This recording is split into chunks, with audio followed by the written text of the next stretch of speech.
is ready on B. Yeah. Swipe.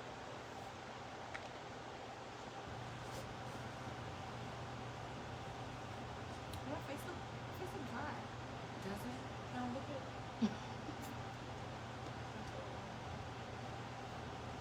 When y'all come on, who was that? Mona, you'll tell me the truth. Do my face look dry? Hey, Mona girl. Do my face look dry? Right, can we start with a hello? How you Sorry, doing? that's why I had to stop myself. She said, do her face look dry? She said. I feel like it. Hey, Mona girl, shoot. Yeah, look at it. She said no. Oh, it looked like at the bottom. You see that? Mm-hmm. Okay, guys. Oh, I'm the second person, I guess. Mm-hmm. Okay. Hello, hello, hello. Welcome back. It's Wednesday. It's Wine and Grow time. I'm Ken. I'm Kay. And she's Kay, and I'm Ken, and this is Wine and Grow. We wine, we grow, and when we grow, we need wine. But today, I have a smoothie. So I have wine. She has wine. I have a smoothie because I'm detoxing for 10 days, and today is day 7, and I really want pizza. I'm just gonna say that. But I'm holding on. I'm like, let me at least get through 7 days.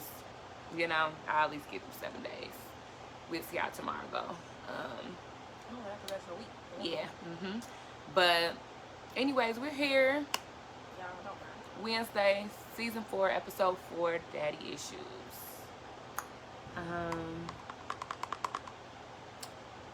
Trying to think. What did we talk about last week? Oh, long distance versus short-term relationship. Yeah, we talked about that. Oh, okay. Yeah, that's what we talked about. That was a decent episode. If you didn't see it, go ahead and replay that by going to either one of our pages. Yeah, it was a decent conversation. We brought on Spencer as a guest. He gave us a little testament to his experience of a long distance relationship. Basically, what we got through was, you know, it's whatever your preference is, but just make sure you committed to it, whichever way, because there's benefits to both, you know. So, a little recap. But today we talking about daddy issues. I think I had strong daddy issues. Oh, definitely. Yeah, men and women, y'all can have daddy issues. for sure. Whether you have a 2-parent home or not. Like, okay, let's start with this. What is daddy issues? Right. So what are we talking about? We talking about daddy issues. Like, just some people, and not all, look for, well, when it comes to women look for their father in men because of the lack of a father figure, or the things that they need from a father. And, you know, when you're growing up, technically the father is supposed to be the first man you ever love when you're a female. And not all women get to experience that, because either they can have their father there, but he not really be present, or you can just have a father that's just not present. Right. And even in that, like, when we get to conversations talking about men who have daddy issues, you know, like that lack of having a mentor or a positive role model in your life to teach you how to be a man. And we basically what daddy issues is basically, when I think about daddy issues, I think about excuses that people make for them not being a certain way. You know, my daddy wasn't there, so I didn't, you know, I couldn't do this, I couldn't do that. And I seen the status the other day. I think Asia, and she watches a lot too. So if you're on here now, shout out to Asia Sego. And she's a life coach now in Rockford. That's awesome. But she was just saying, you know, like how we have to stop using, and this is not verbatim for what she said, but basically we got to stop making excuses for why we're not getting places. And I feel like daddy issues is an excuse that we use, you know, as a reason to why we're not getting places. I mean, don't get me wrong. I'm a social worker. You know, my bachelor's is in sociology, so I understand the effects, you know, not having a father in your life has on you. You know, I'm not saying that it does not affect you, but what I'm saying is we have to control how it affects us. We can control that. Yeah. You know, how we choose to allow it to come up in our lives. Yeah. You know, and that's with all issues that we have. You know, we control how we want it to come up and come out. That makes me think of this picture that I seen. Like, it was the father, and he had two sons. One son, well, the father I think was a heavy drinker, but he also was a hard worker. Mm-hmm. One son got the drinking side of him. The other son was the hard worker side of him. Mm-hmm. So of course they chose two different licenses, and again, it is all about how you choose to control your situation after you get older, especially when you get older, because you know when you finally pinpoint what the issues is with you not having a father around, then you can't fix those. There's nothing that has to stay the same. Yeah, I definitely blame, like, I grew up in a family with a lot of strong women, mm-hmm. and I didn't really have a strong positive male figure around growing up. My father spent a lot of time in jail. You know, so a lot of things I missed out on when it came to being a father. And then since my mom was a single parent, I missed out of a lot of things with her because she had to work a lot. She was doing all this other stuff, you know. So, and you could that heat is so loud. It is so much quieter now. That's crazy. Now I feel like I was yelling and I don't have to. But you was talking regular. But yeah. So like I learned when I started to date and get into relationships, and I've talked about this before, that I had a strong like independence about me, which I still do. Mm-hmm. You know, like doing things on my own, not feeling like I had to have somebody do it, not needing a man. You know, that's what we say. I don't need no man to do this. I don't need no man to do that. You know, but having to learn to adjust to not needing but wanting. Mm-hmm. You know, a man to come into my life and be able to do the things that he should be able to do for me. Mm-hmm. So that was definitely something that I had to learn to adjust to when it came to my daddy issues, because I didn't know how to let a man do things for me, because the only thing I knew how to let a man do was to provide in ways. My daddy, even though he was in jail, he always provided. You know, he made sure somebody was out on the outside looking out for us regardless. Mm-hmm. You know, so if I'm gonna expect you to do anything for me, it's gonna be to provide. You know, but there was everything else I did. You know, I knew to do. Take out the garbage. You know, mowing the grass, barbecuing, you know, stuff that we see men do typically. I could do all of that. You know, I know how to do. You know, so yeah, I had to adjust, you know, and let a man in. Yeah, but it's hard when you don't have real love, and when you don't get that love, and you don't know what it's supposed to look like. So you are in and out of a person's life versus thinking that they're in and out of your life, but it's because you're used to somebody leaving so much, mm-hmm. you choose to leave in and out of another person's life, being like this person, not even realizing it. Mm-hmm. And if that's the case anyway, if your father was in and out. Yeah. For me, I have my biological dad, then I have my stepdad. My stepdad is the one that raised me. My biological dad was in the Army. Hey, Leanne. But he was just not there. And of course, as I got older, it's so crazy just to think about how our relationship is now. When I was younger, you know, I always wanted my dad. I used to write my dad letters. I used to tell my dad that I wanted to live with him. In 8th grade, I wrote my dad a letter saying that I wanted to live with him. And of course, I didn't get the response that I wanted to get. But my dad, and I don't even know why I wanted my dad so much when he was never there. Mm. And it was just like, but it was a norm for me. It was normal. But then as I got older, I think it's when it really started to affect me, because it's like, why are you not here? Like, I'm calling you. You know where I am. You know you can call me. And it was just like things were happening. Just makes it felt like he was talking to other siblings more than me. And I was just like, okay, at this point, what is it? Yeah. We had what year was that retreat? The second or third year? That was the third. The third year, at the retreat, y'all, I broke down about my dad and wasn't even trying to talk about my dad that weekend. Didn't even have plans on bringing it up, but somebody else was having the same issue. And I broke down. Oh, you know what? That was the following year that yeah. Because I don't think that was the same weekend. Oh, yes, it was. Sorry. Because both years you kind of had the same emotions, but year 3 was when it came out heavy for you. Y'all, it's real. The retreats be real. It's real. So that retreat, I just broke down because I'm just like, at this point, why don't you want to talk to me? What is it? Like, just tell me, because I am still here and this relationship can still be mended. Because again, we still here. If you got anybody in your life that's still walking, forgive them people and move on with our lives, because we really don't know what people be having going on behind closed doors. Even if they trying to give us a synopsis, we still don't know how it's really affecting them.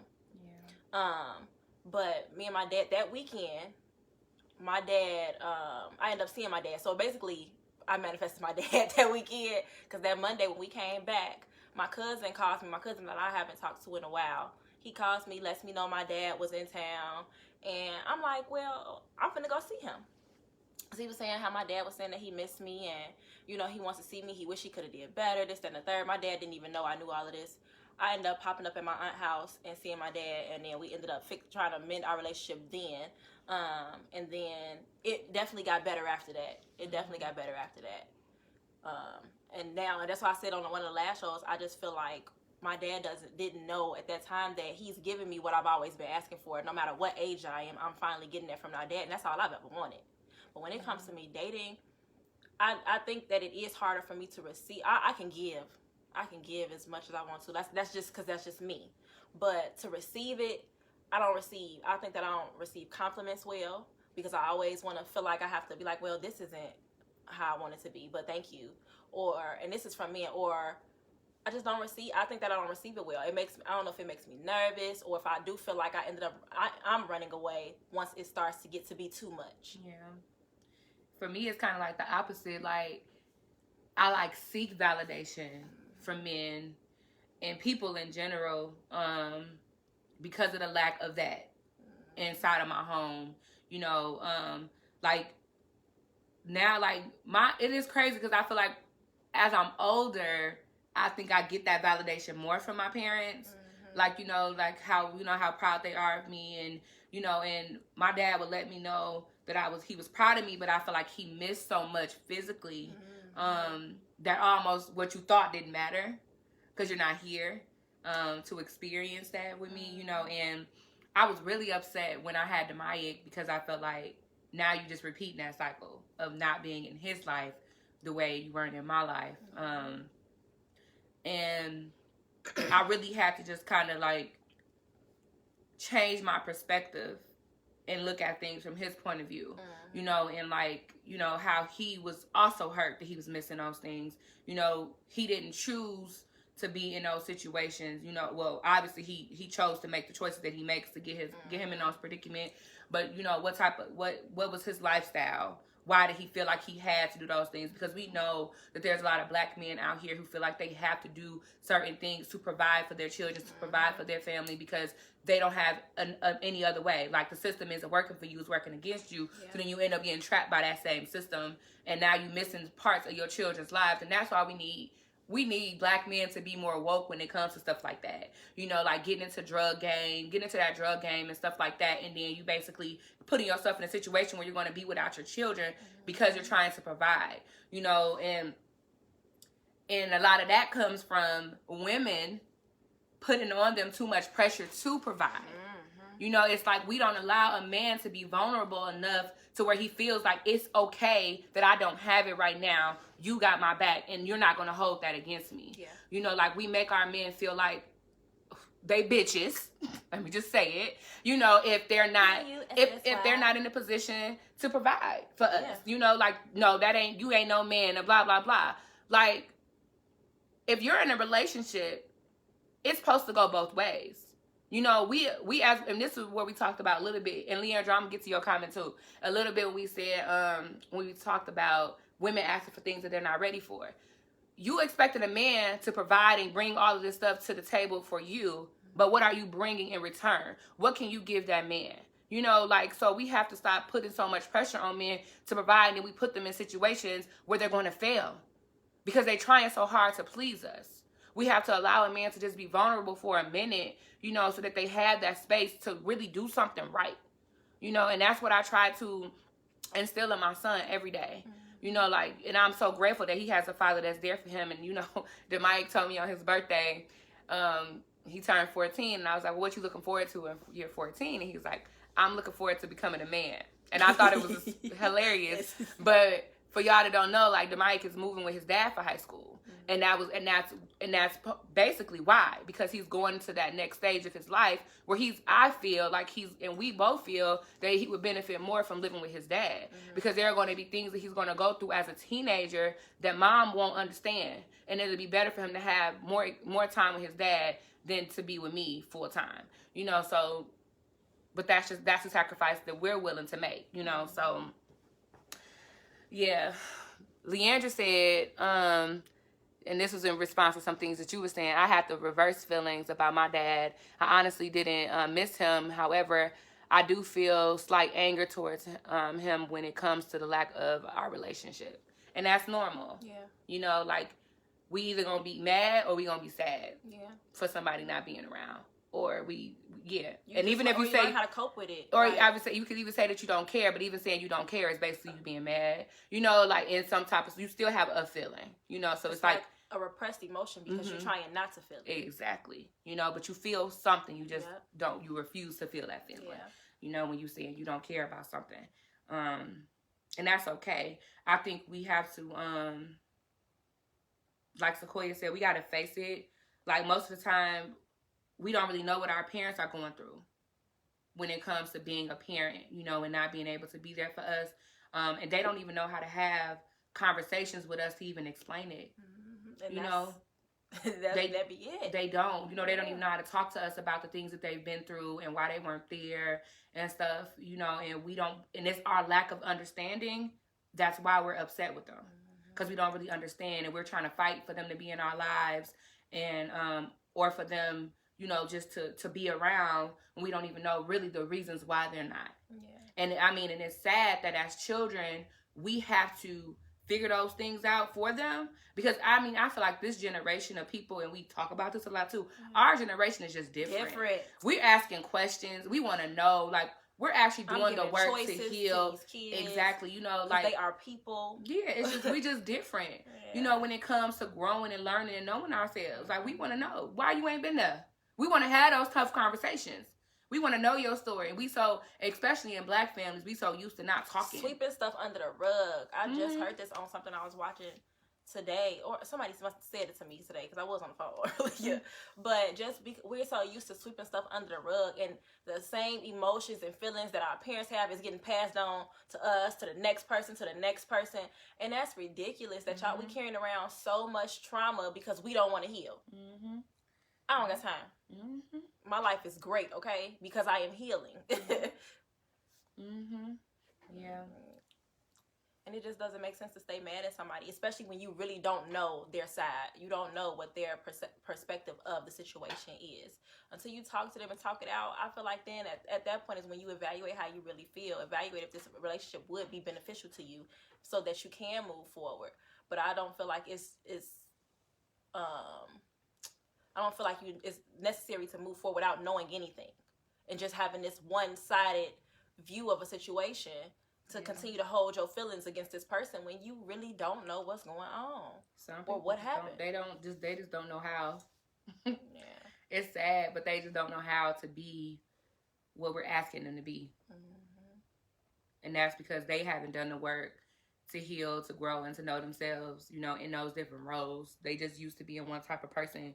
You know, it's kind of like when a teen becomes a parent, you know, and now you have to force yourself into being the role of a parent when you're just a teenager. Yeah. And all you really want to do is just hang out and be with your friends and party and stuff like that. So what you see is a lot of teens that's, you know, out here, and then they leave their kids with their parents because they still trying to be teenagers. You still trying to get in with that identity. You holding on to that identity. I'm a teenager. You know, you have to flip that switch of being a parent. You know, like, it's just... I just think that a lot of conversations when we were kids or teenagers should have been had, and we may not have made the mistakes that we did make. Or we would have known what choice, we would have thought about the choices we made before the mistake happened. And that's what I was getting at when I was talking about, when we was talking in the episode of taking advice from our friends and family when dating. That's just that's simple. Just that. If we could just have certain conversations, there's things that we can learn from listening to other people's mistakes versus us going out and having to experience things on ourselves all of the time. Because, my mama was an advocate for just no. Yeah. Because I said so. Yeah. So, me being the middle child and being the person that I am, I'm Curious George, okay? So my nose will follow where I will go out, where my heart follows, and I will figure it out. And that's just been my life anyway, because I just be doing what I want to do. Yeah. And I just been legit, always been the type of person that tries to beat the odds, like against all odds. Like whatever somebody thought was going to keep me down, I fought myself hard to not to be that statistic. Yeah. You know, like, so. Even after becoming a statistic. Yes. So it's just like, oh, my mom and my dad not here when it comes to parent-teacher conferences or stuff like that, or coming to donuts with dad and stuff like that. Oh, I don't, that's okay. That don't affect me. I'm still going to do this. I'm still going to get these A's in school. I'm going to do this. I'm going to be a star student. I'm going to, do all that I can do to keep the attention off the fact that I don't have parents that are here and involved in my life. I'm going to do everything right, and that was hard. That was me being hard on myself, fighting perfection, because again, I didn't want to be the statistic. And even when I became pregnant, now it's just like you falling into the same, that statistic that you're trying to fight so hard not to be. That was like the hardest I feel like thing. when you try so hard not to be it, you do become it. Yeah. Yeah. Everything with ease. I mean, it ain't gonna be easy, but you need to take everything with ease, because starting off like that, it just brings a calmness to everything. Everything with ease, even though you feel like it may not be easy. But it was conversations that I just wish I would have been able to have with my daddy, even my mama. You know what I'm saying? Like when it comes to to boys, and I've never had a man sit down and talk to me about boys. Absolutely not. Like, this is what, don't let these boys do this to you. Don't let these boys do that to you. And, and that stuff that I would have appreciated those conversations. So you having sex? Yeah. No. No. I don't even know. I had one sex conversation, and it wasn't even because it had anything to do with me. I was asked if I was having sex because my sister was bad, rebellious. And at that time, I wasn't having sex, but we never really had a deep conversation enough to where the fact that I didn't want to, so I just had sex shortly after, because now I'm like, oh, okay. And then next, thing you know, I'm pregnant. Like, all of this happened within a month. It was crazy. Like, to have a conversation about sex, not having sex, then turn around and have sex, then just to get pregnant a couple months. It was crazy. Just all in one summer. Yeah, mine's is how it normally is. I just keep risking it. Wow, just all keep in one risking summer. it. What's that? Keep on pushing. What does that Dory say? But mine is keep on risking it. Oh. Keep on risking it. Keep on swimming. Keep on swimming. Keep on risking it, and then I did, and I got 2 kids, y'all. I know she know what I'm thinking, and I was just crazy. Yeah. Yeah, like. Man. Thinking about men with daddy issues, like, I think about my nephews when I think about stuff like this, and any other man, like a lot of men that I dated and stuff like that. Like, I think I legit dated. That's a good question, Mike. I think I dated one man. And there he goes. That was exactly what I was about to say. I think I dated one man who legit had a father around when I dated them, that I was able to talk with and stuff like that. Like, outside of that, it's always been moms. Yeah. Like that I've met, and it's a bunch of single moms, and this is sad.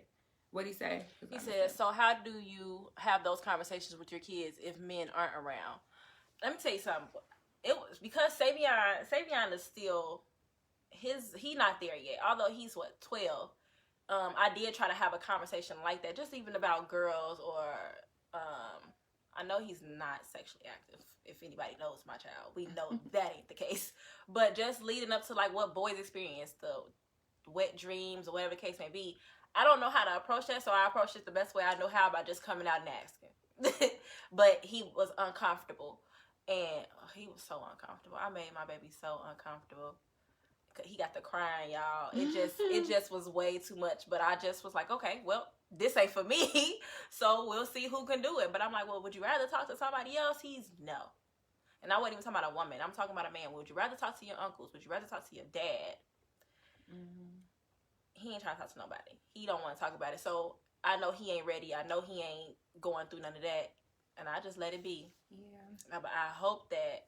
But I also tell them though too, when they're ready, just let me know so that I can either talk to you myself or let somebody else, let a man know so they can talk to you, because there are men that will talk to my son. Yeah. His papa, my dad, or any man that's probably ever still around. And that's just what it's been like for me. It's just like when the mic is primarily in my care, I try to be intentional about putting him around men. You know, like sports, like just having him in sports and different things like that, so that way he can always have those different interactions.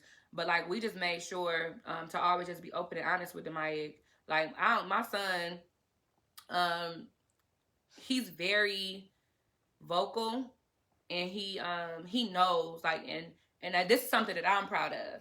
And he's told me that he doesn't feel like there isn't anything he can't talk to anybody about when it comes to his life. Like whether that's me, his dad, or his aunt Dree, he's very close to her. So even if he felt like he can't talk to me or his dad, he feel like he can go to his auntie Dree.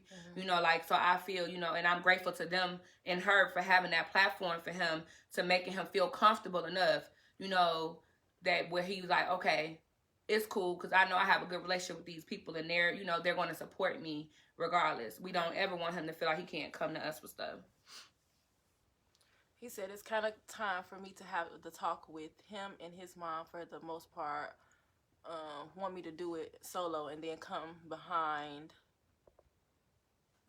me. I'm cool with it, but still trying to figure out how to do it and not be too different from his mom's message. So have y'all spoken together about how the conversation should go, so that you don't have to say anything different? That would be the best thing, to talk to his mom first. Y'all have a conversation together, and how y'all want to approach it when it comes to talking to him. Or I would just consider having a conversation together with him. Yeah. Like, so that way y'all can try to kind of feed off of each other. Yeah. But y'all should talk first to talk about how y'all want to go into it, so that way he knows that y'all on the same page, and then y'all can have that conversation with him together. Yeah. But a lot of moms, just like Sequoia was saying, just don't feel comfortable having that conversation with boys. We would rather have, if there's a dad around, we would rather have the dad go ahead and have that conversation. Yeah.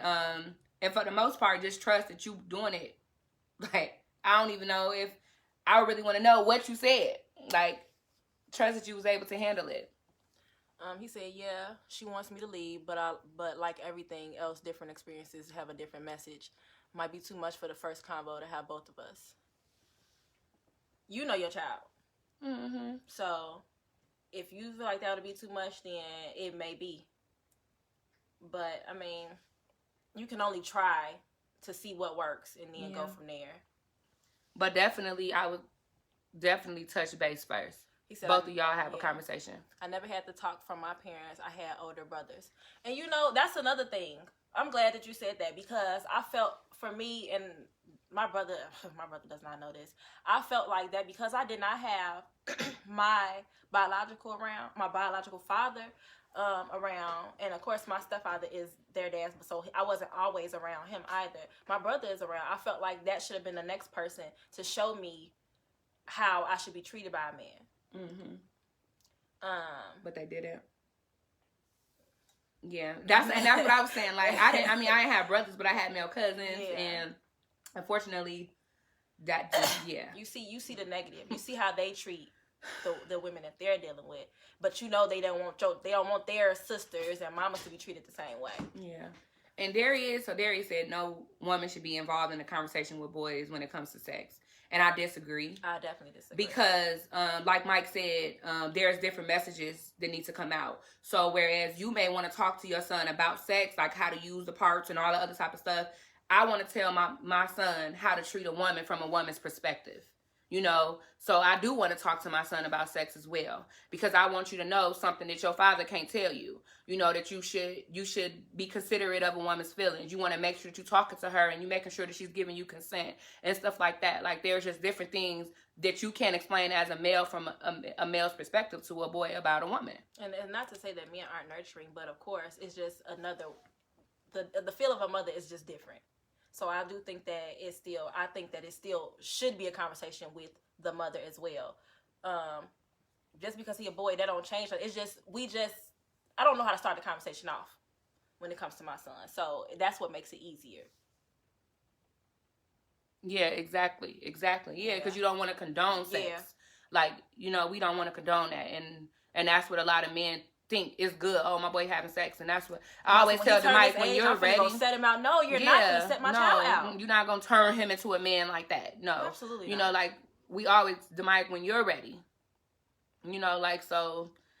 Don't let nobody talk you into nothing, because she can flip it and serve it to you a whole other way. Yeah. Absolutely not. No. Do you think that gender roles come from daddy issues? When you think about it, like, a man should do this, a woman should do this. Like, do you think that stuff may come from us having daddy issues? I don't feel like it is, because I guess that's because I'm just not what I'm teaching in my house. Because if the garbage needs to be taken out, somebody gonna take it out. Mm-hmm. If the grass needs to be cut, I know how to cut the grass. No, I don't mean like. I just mean like just the overall like root of it. The fact that men should do this and women should do that. Well, not, yeah. Like I think it kind of stems from daddy issues. Like, not having a man around, and a man, this is what a woman should do and this is what a man should do, and why are you doing this and why are you doing that? Like, that's just irritating. Like, we need to get rid of gender roles. You can have a combo on your own, but when a man or father is talking to his son about that, it should be one. Oh, okay, got you. Okay, so he was really saying that in response to what Mike was asking. Like, we were saying that they can do it together. Yeah. And that's a good point. Like, a man having a conversation on their own. I feel like it can if the mom or dad is giving the wrong message. We both like, wait, what you talking about? We both got stuck. In response to what, Keish? Is that in response to them having the conversation with the son? Because that just goes to X too. Do you think that a man can give his daughter advice on sex? And I feel like I would want my dad. I just said that. Yeah. I would have wanted to have those conversations with my dad about a boy and sex. Like, I would want to have that conversation with my dad and my mom, which makes me go back to Darius's statement. I would have wanted to have those conversations separately. Yeah. Like, because that could be a lot of heat and back and forth on the parents if they both in the room together. Kids, like, okay. Like, wait. So what happened with y'all? So how did y'all do it? Like, nah, we don't want those questions. But yeah, I agree with you, Darius, on that point. Like, yeah. About gender roles. Oh, okay. I feel like it can if the mom or dad is. But what did we say? What she said? That's what I'm like you saying. It's in response to gender. Oh, daddy is. If I said that, if gender roles came from daddy issues, she said, and that's why I think it came from that, because I think it came from the idea of that wrong message. Mm-hmm. Like, I don't even believe in gender roles anymore. Like, and I think that came from me growing. Like, because before I did, and that stemmed from daddy issues. For me personally, just thinking that this is what a man should do and this is what a woman should do, and because my daddy wasn't here to show me, or there's no man around, I have to do all of this stuff that I feel like I shouldn't have to do. Like, I'm grown. Like, I should learn how to do it. I should know how to do that. I'm a person. I'm a human being that should know how to do these things. Like, I know how to do it, but I'm good at calling somebody to do something. Because a service is being provided, and there's people out here that's doing this, okay? Yeah, I'm a proud person. I'm an advocate of paying somebody to do something. I'm proud to say that I can cut my own grass, but I am definitely paying somebody to cut it all summer. Period. Done. I'm not doing it. Done. I'm not doing It's done. Hey, Clefine, because he did say hey. Hey, Wani. Hey, Clefine. Hey.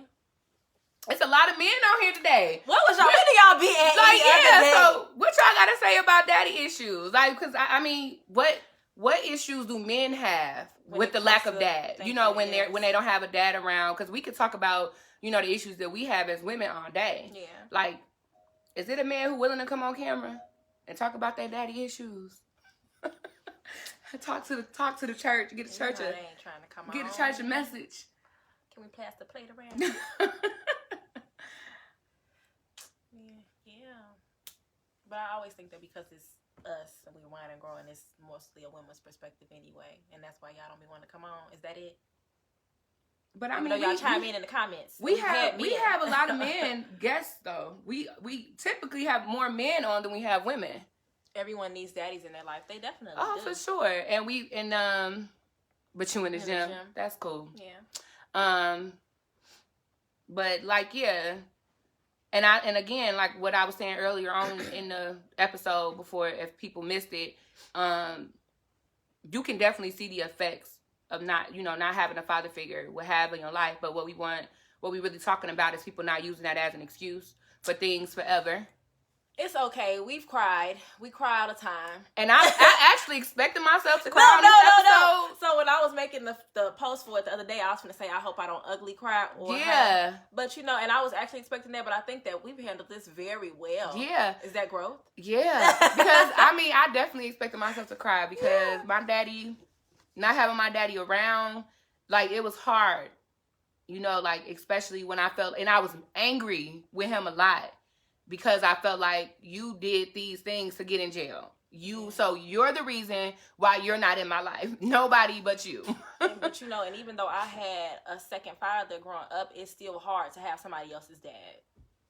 If that makes sense to anybody. Because it wasn't my actual dad. And this is a good point that Mike making. I know a lot of men are determined to be great fathers based off them not having their own or good relationship with one. And that's very true.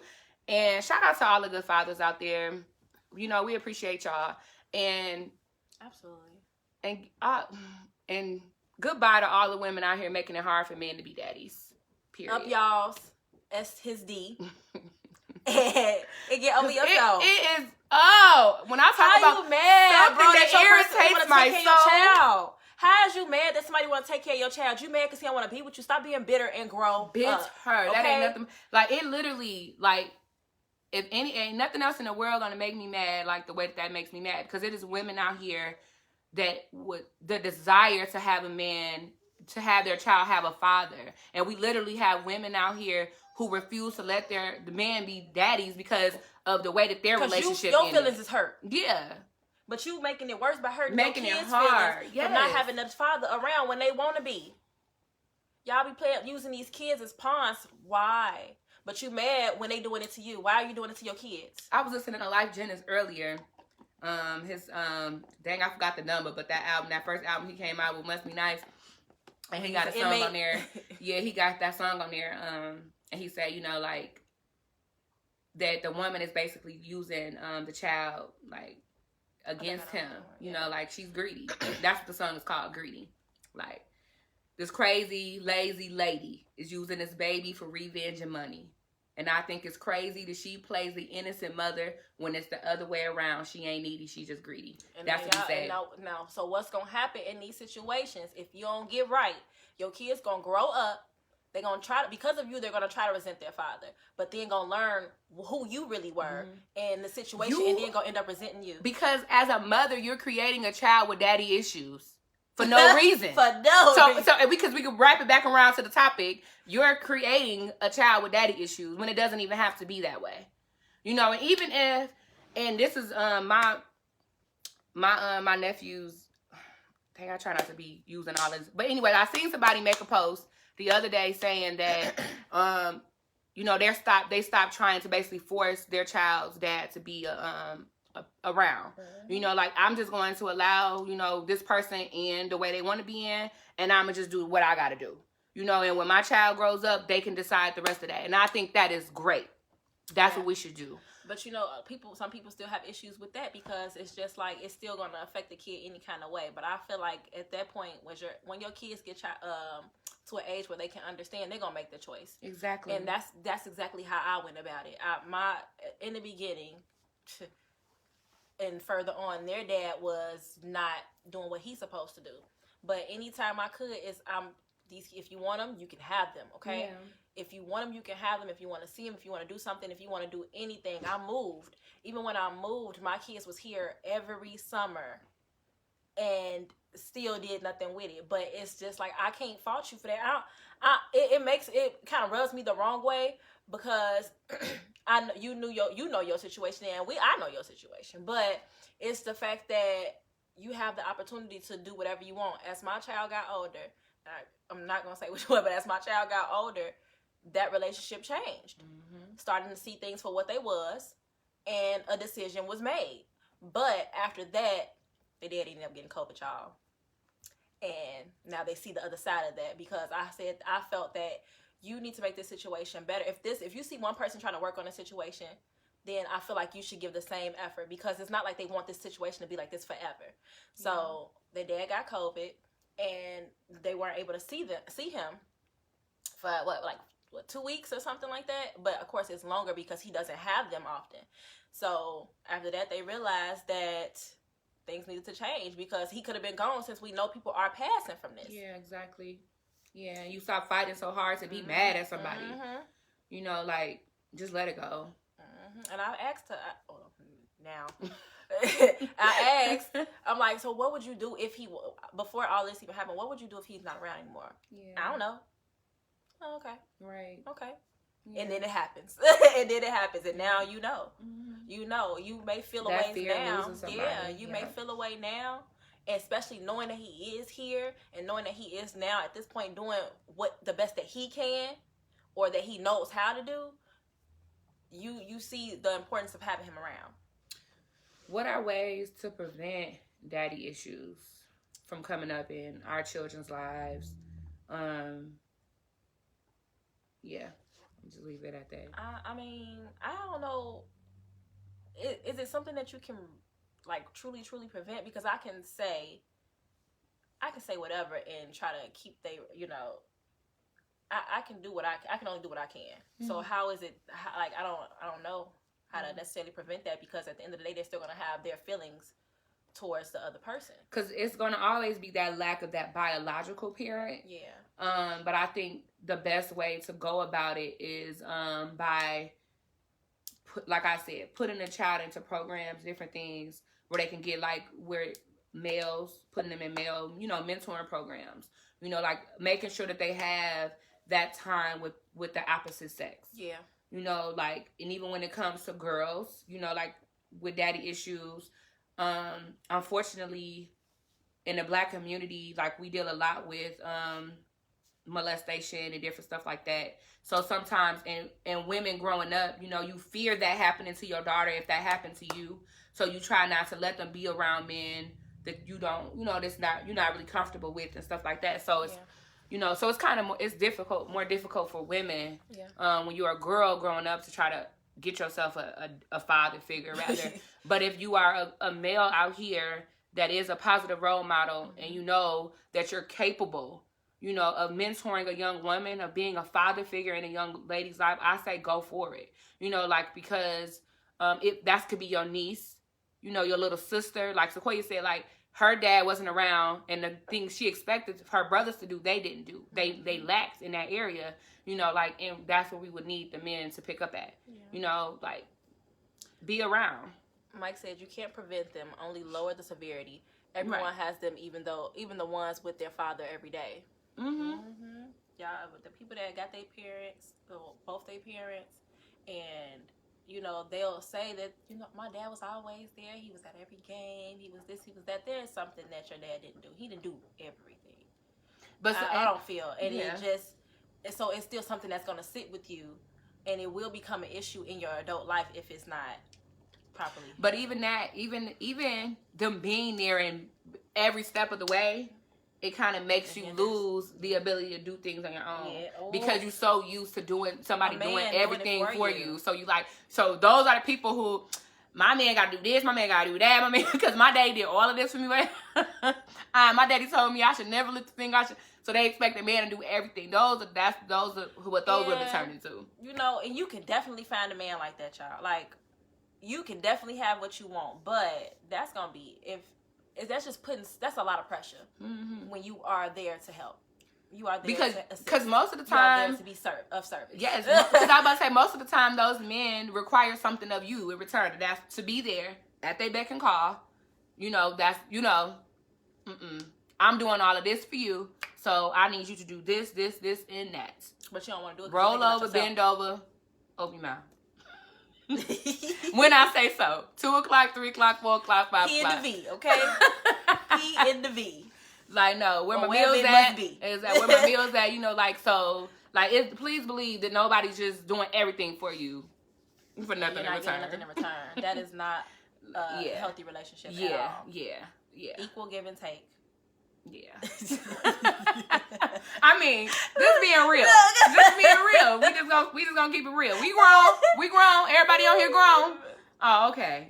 Cause y'all be doing grown stuff. Yeah, okay? Let's not try to act like we all out here with our chastity belts on and stuff. I don't got one. I clearly don't own one. So, so that's just life. So, but yeah, like, we want to make sure, like, in our 2-parent households, and even if it ain't a 2-parent household, that we're not coddling our children and making them need people for stuff. Like, we don't want to teach them that. We don't want to raise them to be that way. So, put the angel. Yeah, all right. It was to open your mouth. Sorry, turn over. Yeah, it's flip it over. What time is it? Hello. Oh, dang, we've been talking for a minute tonight. That's because the comments been rolling in, so we've been kind of. Thank y'all for interacting today. Yeah. Today. I am so proud of us for not crying. Girl, I was ready. I was thinking about this like, dang, I'm gonna cry tonight. And I think that because in my mind, I think that I was telling the story the same but different. Mm-hmm. Because I've cried so much telling it. Yeah. But I think I've cried it all out of me, and now I am in a better space. Yeah, like you said, it's healing. If we hadn't dealt with our daddy issues prior to this episode, we probably would be on here crying. Like, ugly, okay? He ain't do that. And then I tell y'all, we got ugly cries, okay? We is ugly, okay? And I cover my face up. This girl here, it's over. We ugly. We is ugly. And I might have snot. I don't want to cry. I think I'm going to cry on the last episode. I ain't crying on the last episode. I don't want to cry. But yeah. I'm a thug. But this has been a great conversation. How we want to sum this conversation. Daddy issues are real. Everybody has them. But it's just about how you take that experience and mold it for the betterment of your life. Mm-hmm. Well, it was another person I wish was on here but I think they got their podcast the same time as ours, because they would have definitely.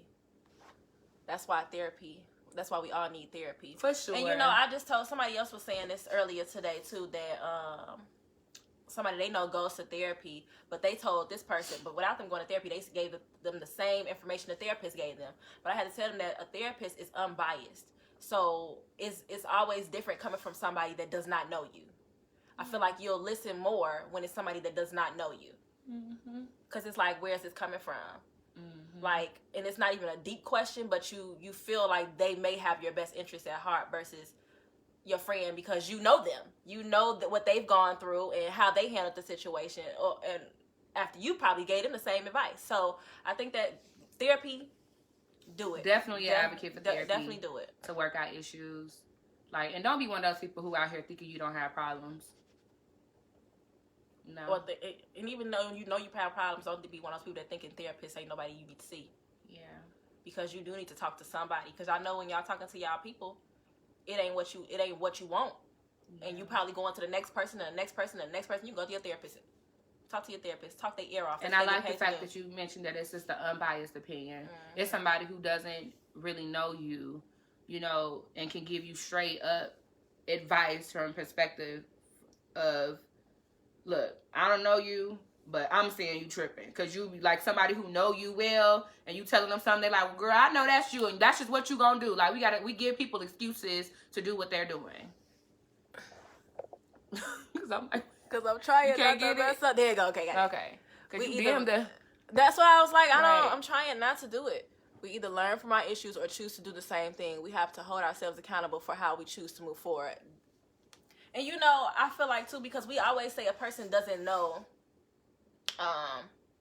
or isn't aware of what their issues are. Y'all aware. Mm-hmm. And I say that because they ain't the first person that told you what your issue is. So you aware. It's just the fact that now it's something that you're going to have to change. And because you don't know what change looks like, you don't want to change. You feel like this is okay. This is how you've been forever. Because you want to blame other people. Like, people just don't want to take the accountability for their own issues. It's always somebody else's fault. Hence, daddy issues. My daddy wasn't around, so that's why I'm this way. Every time we say that, I always think Austin Powers. Daddy wasn't there. Right. Take me to the fair. To change my underwear. Like, no. It's not your daddy's fault. No more. It's yours. Because you the one who's still holding on to it. You grown. Let it go. You know, like... Yeah, like, hold those people accountable in those moments when they should be held accountable. Mm-hmm. But at some point, you have to let them be, and you have to take responsibility for your own self. So, that's all we're saying. Is, yeah, daddy issues are real, but they don't have to be in your life forever. Exactly. Grow and glow, people. Grow and glow. That's all we've been talking. What's next week? I don't know.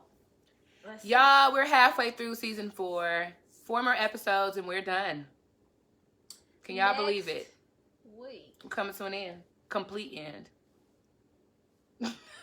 A complete end. Next week. Ooh. Next week. You are the toxic piece of your toxic relationship. Woo! Child. This. We got into some of that today. You know? A lot of these episodes is flow. They just flow. And I like that, though.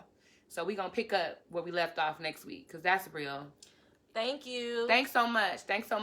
So we're going to see y'all next week. Next week, talking about, you know, basically, yeah, you being the toxic pieces. Because sometimes we guys want to blame other people when really, in reality, it's just us. It's just us. Mm-hmm. So we're going to talk about that a little bit next week. If you liked today's episode, even if you didn't like it, somebody needs this, right? Share, like, love, subscribe, okay? And we will see y'all back next week. Peace and love. All right.